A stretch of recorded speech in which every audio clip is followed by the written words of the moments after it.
So the iPhone XS is one of those iPhones that came out back in 2018, and at the time it may have been kind of a smaller upgrade coming from the previous iPhone, which was the iPhone X. I mean, that iPhone brought so much to the table. It was like the first gesture-based iPhone, and looking back at it now, I mean, it's pretty insane how impactful that iPhone was. But with the iPhone XS, the direct successor of this phone, it kind of leads us to an interesting question now that the iPhone X is the lowest supported iPhone, which is, how long will the iPhone XS end up lasting? And I don't have, insider information. There's no way anybody like us would ever know this, but I think there's a really interesting thing that Apple is doing with the iPhone XS. And if you look at essentially what Apple has been doing pretty much since iOS 15 with every single update, they have been somewhat, and I don't know why they're doing this, they have been somewhat kind of teasing the iPhone XS, for better or for worse, with so many more features than the iPhone X. So if you're somebody who owns an iPhone X, you would probably have noticed that the iPhone XS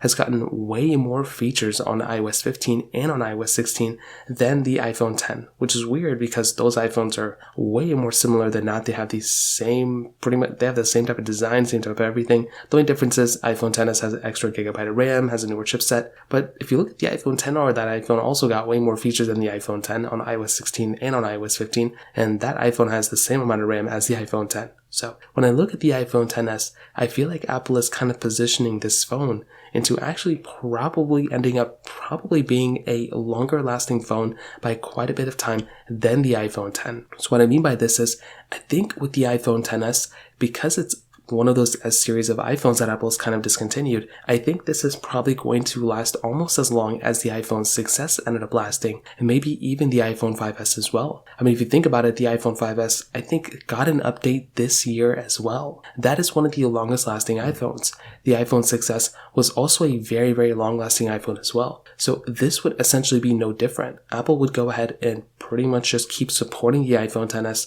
for a longer period of time, a much longer period of time than the iPhone X. If I had to estimate, I could see this iPhone probably hitting iOS 18, maybe even iOS 19. Now that seems a little far-fetched, but you have to remember the iPhone X is still supported. It's probably going to last all the way up until iOS 16. It may end up getting iOS 17 as well. I would be very curious to see if Apple were to go ahead and discontinue the XS and the X at the same time. I feel like more so what Apple would do is kind of keep the iPhone X and then, get rid of it probably with iOS 16, and then within iOS 17 they would go ahead and pretty much support the XS and maybe even give it iOS 18 as well. Maybe 19 is too much, but I think this iPhone is going to last a lot longer than a lot of people think, and it's probably going to, it is one of the last S series of iPhones. So I would love to hear your thoughts about this. Let me know in the comment section below. Hit the like button, that would mean so much, but definitely hit that subscribe button. More importantly than everything else, I love every single one of you guys. Hopefully I'll catch you guys in the next video. Peace out till then.